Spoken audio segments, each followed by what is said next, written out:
If you have ever been pushed so far by someone's abuse that you explode in ways that felt completely unlike who you are, and then you were told that you were the abuser, this video is for you.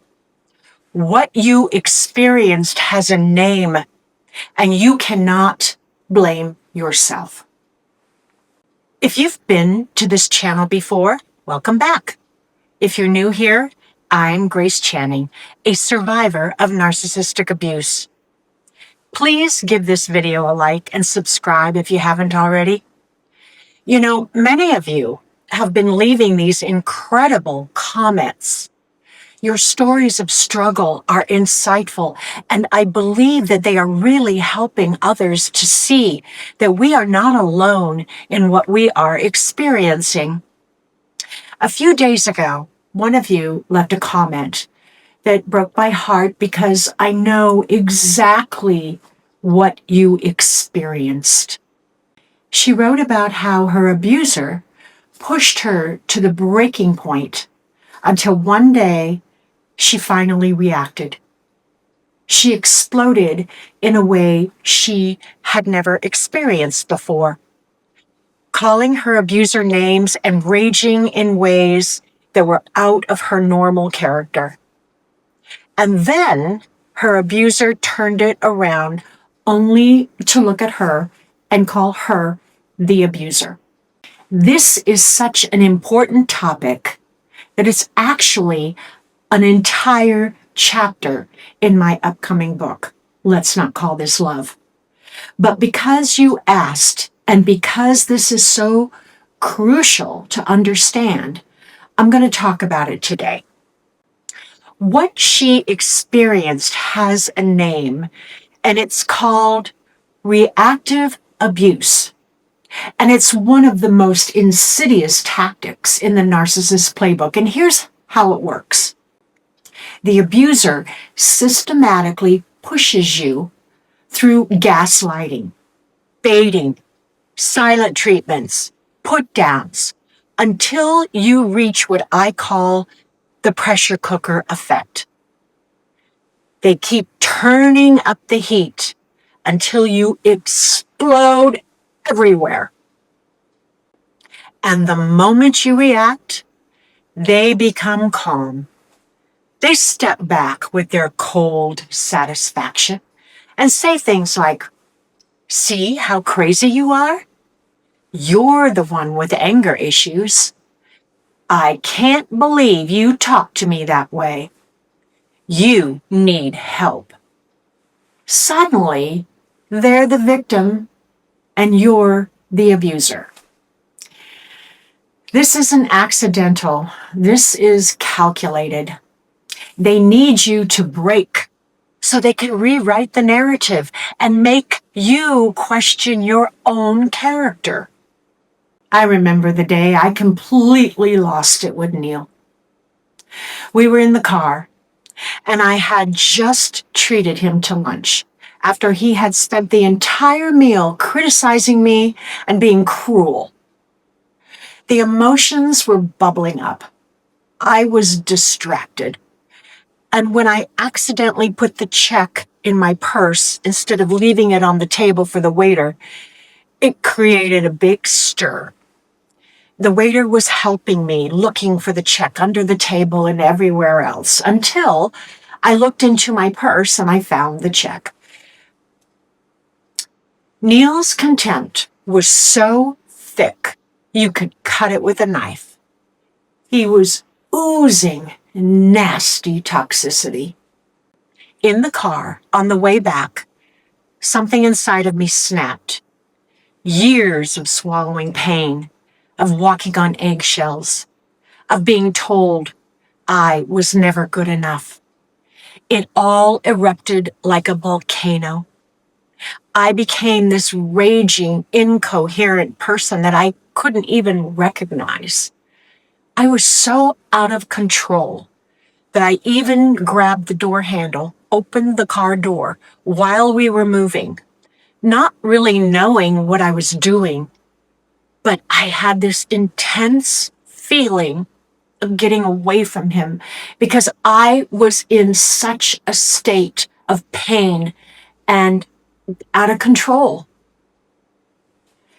Throughout my breakdown, Neil kept driving in complete silence.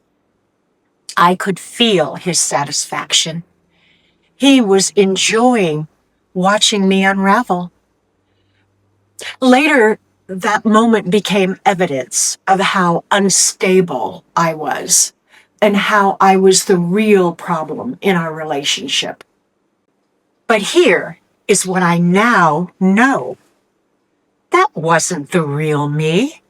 That was me systematically destroyed, one cut at a time, until I had nothing left.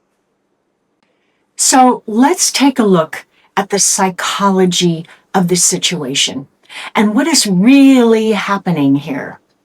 First, chronic abuse puts your nervous system in a constant state of fight or flight. You are living in survival mode, and your emotional regulation is completely overwhelmed. Second, the narcissist studies you.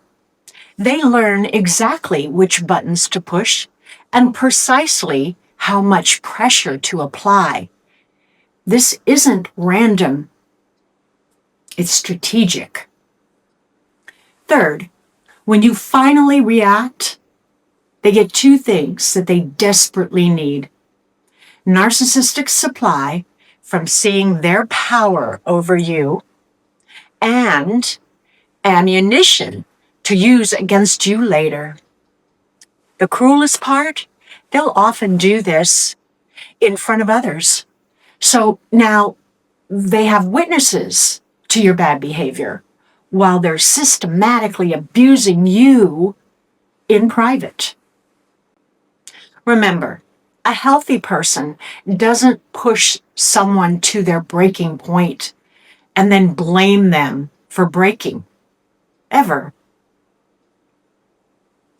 To the person who left that comment, and to everyone watching who has experienced this, you are not the abuser. You are not a bad person. The fact that you feel guilty about your reaction, well, that actually proves how good your heart is. Normal people don't act that way because normal people don't get treated that way. You were pushed beyond human endurance, and your reaction was normal given the abnormal circumstances. The language you used, the names you called them, that wasn't your character speaking. That was your soul screaming for help. And you know that deep down to be true. Here's what I've learned in my healing journey. You got to forgive yourself. You were fighting for your psychological survival with whatever tools you had left. You must understand that this was designed to make you question yourself. Don't let them succeed in rewriting your story. Use this experience to set firmer boundaries going forward. The moment someone starts systematically pushing your buttons, that is your cue to disengage, gray rock, or leave. Real healing happens when you learn to regulate your nervous system again, not your emotions, your nervous system, where you're no longer living in this constant fight or flight mode. If this resonates with you, please know you're not alone. Share your experience in the comments if you feel safe doing so. I think it will be helpful for others to know that other victims and survivors have also been through the pressure cooker. My book, Let's Not Call This Love, goes deeper into the reactive rage and so many other aspects of narcissistic abuse that no one talks about.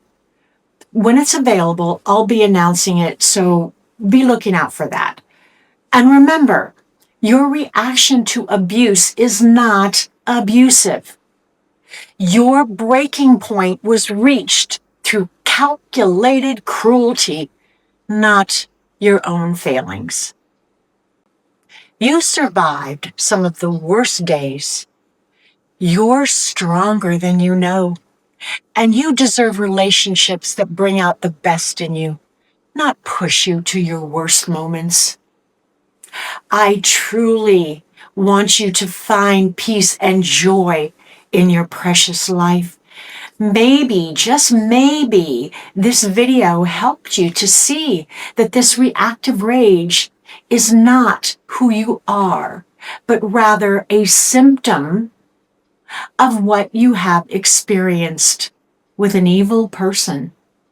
And you deserve so much better.